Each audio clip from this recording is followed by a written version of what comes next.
تیری تلاوت سن رہے تھے.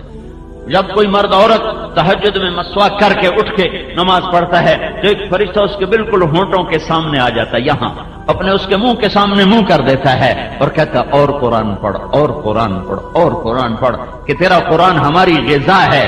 جیسے روٹی ہمارے اندر جاتی ہے تو ہمارا پیٹ بھرتا ہے, وہ کا فرشتوں کے پیٹ میں تہجد کا قرآن جاتا ہے اور ان کا پیٹ بھرتا ہے.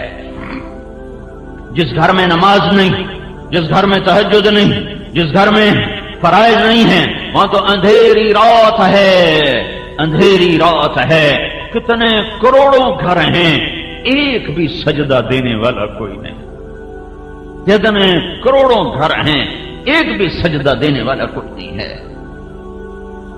رابعہ بصری تہجد کے لیے عشاء کی نماز کے بعد غسل فرماتا. یہ عورت ہونے کے ناطے قابل ذکر نہیں ہے کہ میں 1200 سال کے بعد پاک پتن کی عورتوں کو اس کا قصہ سنوں. یہ حبشی تھی, کالی حبشی, کالا بھی ہونا بدصورت بھی ہونا, حبشی النسل, کالے بھی بدصورت بھی.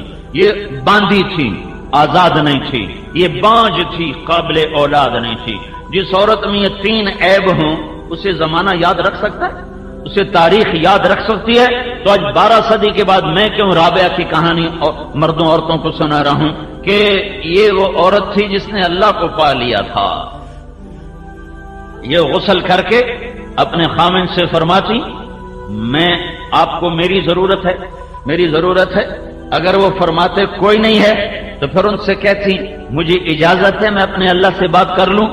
وہ کہتے اجازت ہے تو پھر فجر تک مصلی تھے. ان کے جوانی میں 42 سال کی عمر میں تو یہ خود انتقال کر گئے. خامن فوت ہو گئے جوانی میں. تو ایک بہت بڑے وقت کے شیخ, بڑے عالم, وہ چل کر آئے, رابعہ میں تم سے نکاح کرنا چاہتا ہوں.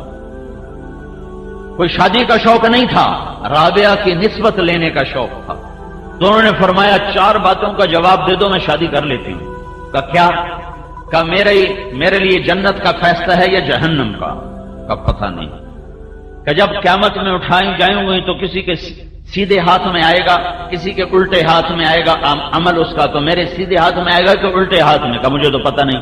کہ جب اللہ ترازو تولے گا کسی کی نیکی جھکے گی کسی کی بڑھے گی, تو میری گھٹے گی یا بڑھے گی؟ کہ مجھے تو پتہ کوئی نہیں. کہ جب پول سراج سے گزاریں گے کوئی پار ہو جائیں گے کوئی گر جائیں گی, میں گروں گی یا پار ہوں گی؟ کہ مجھے تو پتہ نہیں. کہ پھر جاؤ میں فارغ نہیں, مجھے تیاری کرنے دو. اور 42 سال کی عمر میں انتقال ہو گیا. اور خامن تو تھے نہیں, عجب اللہ سے تعلق تھا. اٹھی ہیں سالن بنانے کے لیے, تو دیکھا چولہے پہ بیٹھے تو پیاز کوئی نہیں. تو کہنے لگے یا اللہ پیاز ہی کوئی نہیں, شاید پیاز کوئی نہیں. کوئی چیل کہاں سے اڑ کے آ رہی تھی اور اس کے پنجوں میں پیاز تھا. رابعہ نے کہا یا اللہ پیاز کوئی نہیں. چیل کے پنجے ڈھیلے ہوئے اور پیاز سیدھا آ کر رابعہ کی جھولی میں گرا ہے. کہ میری بندی تو میری ہو گئی ہے, میں چیلوں کو تیرا خادم بنا دوں گا.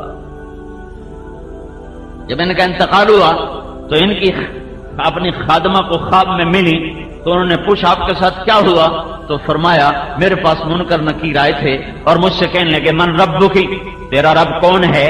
تو میں نے آگے کہا سبحان اللہ, 40 برس جس کے عشق میں زندہ رہی, 40 برس جسے پوجا کرتی رہی, 40 برس جسے بھلا نہ سکی, یہ 4 ہاتھ زمین میں آ کے میں اسے بھول جاؤں گی. جس سوال کرنے آ گئے ہو من ربو کی, تو منکر نکیر کہنے لگے اچھا بھائی ناراض نہ ہو, تم سے تو ہم آگے پوچھتے ہی کوئی نہیں, اور واپس چلے گئے ہیں. ایک اللہ سے تعلق, ایک زندگی کے 2 سرے ہیں. ایک اللہ سے جڑتا ہے, ایک بندوں سے جڑتا ہے. اللہ سے جڑتا ہے عبادت کے ساتھ, نماز کے ساتھ, روزے کے ساتھ, صدقات کے ساتھ, ذکر کے ساتھ, تلاوت کے ساتھ, تہجد کے ساتھ. اور دوسرا سرا اللہ کے بندوں کے ساتھ ہے, وہ بھی اتنا ہی نازک ہے. اگر اخلاق اچھے نہیں ہوں گے تو عبادات مردود ہو جائیں گی, اور اگر عبادات کوئی نہیں ہوں گی تو اخلاق مردود ہو جائیں گے. یہ دونوں 2 پر ہیں, ان دونوں کے ساتھ جنت کا سفر ہے, ان دونوں کے ساتھ جنت کا سفر ہے. میرے نبی نے فرمایا بہت بڑا ظالم ہوئے. کون کھڑے ہو گئے؟ اچھا جی قاتل نہیں, جواری نہیں, بدکار نہیں، بہت بڑا ظالم، چور نہیں، بہت بڑا ظالم۔ کون یا رسول اللہ؟ کا جو اذان سنے اور نماز نہ پڑھے۔ سارا پاک پتن ایسے ظالموں سے بھرا پڑا ہے، کیا مرد کیا عورتیں اس ظلم سے بھری پڑی ہیں۔ میرے بھائیو بہنوں، مصلوں کو آباد کرو، مصلوں کو آباد کرو، مسجدوں کو آباد کرو۔